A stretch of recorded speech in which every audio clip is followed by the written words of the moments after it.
हम लोगों की सबसे बड़ी प्रॉब्लम क्या है पता है? हम किसी भी चीज को पहली बात तो स्वीकार नहीं करते, क्योंकि अच्छी चीजें स्वीकार करना बहुत मुश्किल होता है लोगों को, और बुरी चीजें बहुत जल्दी स्वीकार कर लेते हैं।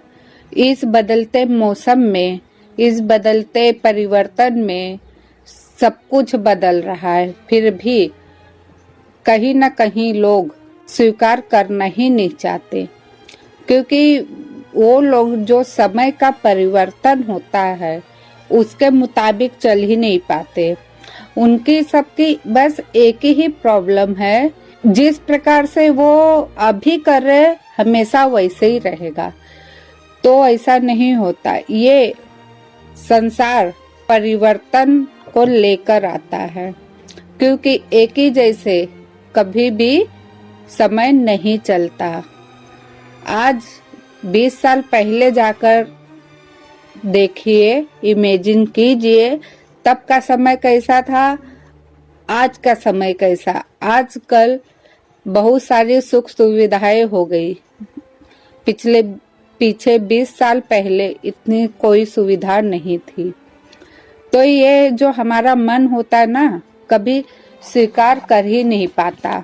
इससे बहुत मुश्किल होती है स्वीकार करना कोई भी चीज, चाहे वो दुख हो, सुख हो, अच्छा हो, बुरा हो, नहीं कर पाता स्वीकार।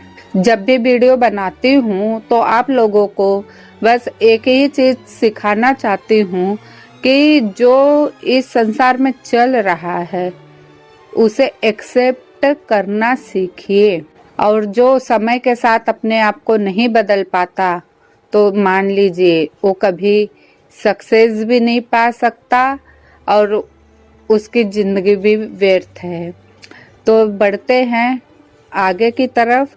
थंबनेल में आपने देख ही लिया होगा कि मैंने क्या थंबनेल बनाया। आज उसी विषय के बारे में बताने जा रही हूँ, जो आने वाला समय बहुत मुश्किल से गुजरने वाला है। तो 23 जून से 5 जुलाई 2024 के बीच पड़ रहे 23 दिन के पक्ष के बारे में ज्योतिष आकलन पंडित लोग अब कर रहे हैं, बता रहे हैं कि 13 दिन का पक्ष पड़ेगा। 13 दिनों का पक्ष आने वाला है, जबकि पंच सखाओं ने 600 वर्ष पूर्व ही लिख दिया था कि कलयुग के अंत में 13 दिनों का पक्ष आएगा। जो अभी भी स्वीकार नहीं कर रहे कि कलयुग का अंत हो गया, अरे भाई लोग, बहन लोग, कितना सबूत चाहिए? सबूत आप लोगों के सामने है, फिर भी आप लोग मानने को तैयार नहीं है। आगे आगे देखिए और क्या क्या होता है। अभी तो 2024 शुरुआत ही हुई, इतनी सारी घटनाएं घटित होने लगी, फिर भी उसी प्रकार से कि आंखों पे पट्टी बांधे हुए, तो कहाँ से कुछ दिखाई देगा। चलिए आगे बताती हूँ।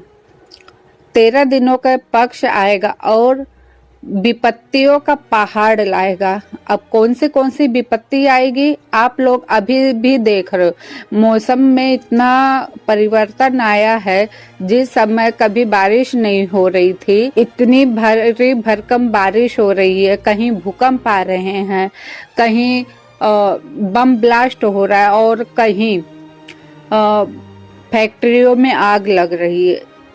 इतने सबूत आप लोगों के सामने है, प्रकृति सबूत के साथ दिखा रहे, फिर भी आप लोगों को समझ नहीं आ रहा है। नहीं आएगा समझ तो आप ही लोग बाद में पछताएंगे। मेरा काम है बताना, आप ग्रहण करते नहीं करते आपके ऊपर है। शायद ये सब देख के मालिका न मानने वाले को यकीन हो जाए कि भविष्य माल का सत्य कोई मन गढ़न बातें नहीं है।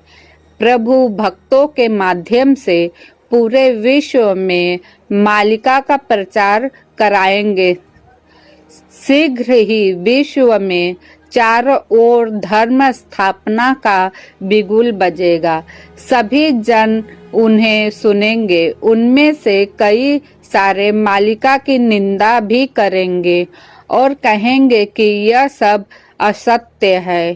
पर जब धर्म स्थापना की प्रक्रिया चलेगी, महायुद्ध आरंभ होगा, तब तीव्र गति से 49 पवन चलेगी, समुद्र अपनी सीमा लांघ जाएगी, विश्व के तटीय क्षेत्रों को डुबो देगा और जब लाखों लाखों लोगों की मौत का ग्रास बनेंगे लोग, उस समय रक्षा करने वाला कोई नहीं होगा।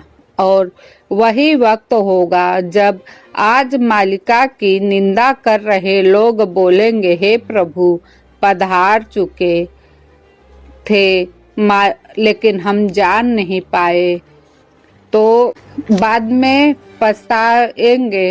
मालिका की इस वाणी का प्रचार भी हुआ था कि प्रभु जाजपुर ओडिशा के विरजा क्षेत्र में जन्म लेकर भुवनेश्वर के खंडगिरी में निवास कर रहे हैं, पर हमने उस वाणी की निंदा की क्योंकि हमें अहंकार था, अपनी ताकत, आधुनिकता और विज्ञान पर भरोसा था।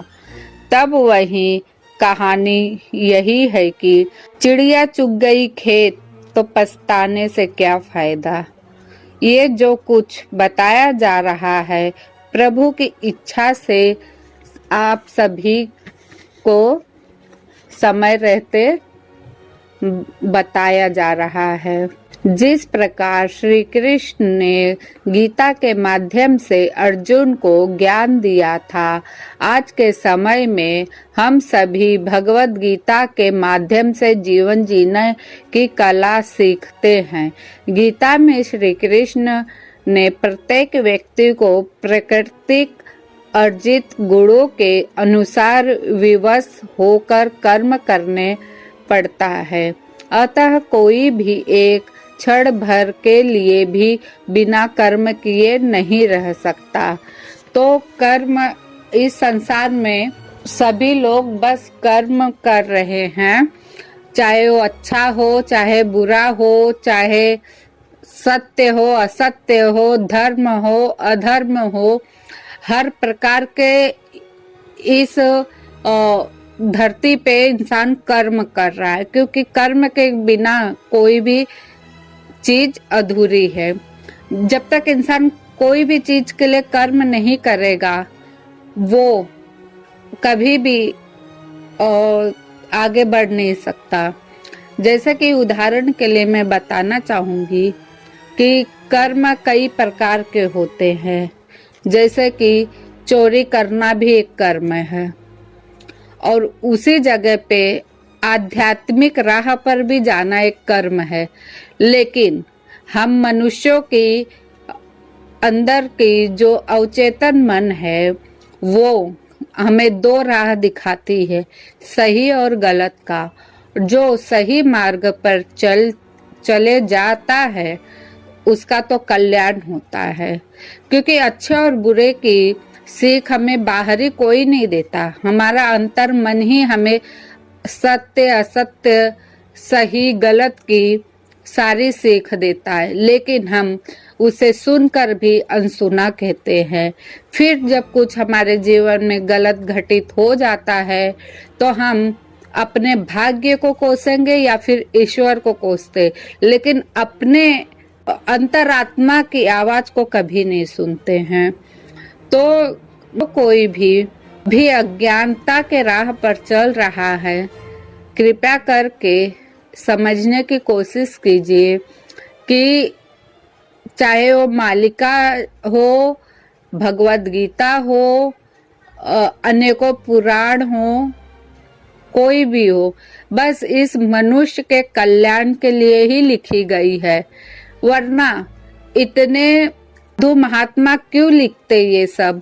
आखिरकार क्योंकि उन्हें पता था कि कलयुग जब आएगा तब ये ग्रंथ पुराण अनेकों प्रकार के अच्छाई और बुराई के बीच की लड़ाई शुरू रहेगी।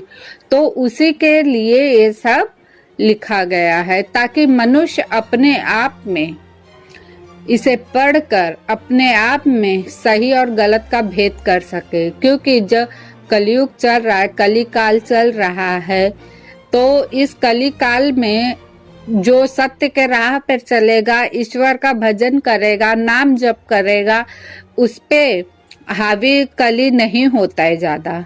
और जो कुछ नहीं करता है तो उसको लालच, लोभ, अहंकार आदि गुणों से वो ग्रसित कर लेता है, जिससे मनुष्य के सोचने और समझने की शक्ति खत्म हो जाती है। तो ये मालिका बताने का बस केवल एक ही अर्थ है कि जो लोग अभी नाम जप, मतलब आध्यात्मिक राह, नाम जप हुआ और सही और गलत में भेद नहीं कर पा रहा है, तो मालिका अगर सुन रहा है तो कृपा करके आप सही मार्ग पर चलिए और अच्छी अच्छी बातें सीखिए, अच्छी अच्छी बातें बोलिए। तो इस वीडियो में बस इतना ही, और फिर मिलते हैं नई वीडियो के साथ, नई जानकारी के साथ। तब तक के लिए धन्यवाद। जय श्री कृष्णा, जय जगन्नाथ, हर हर महादेव।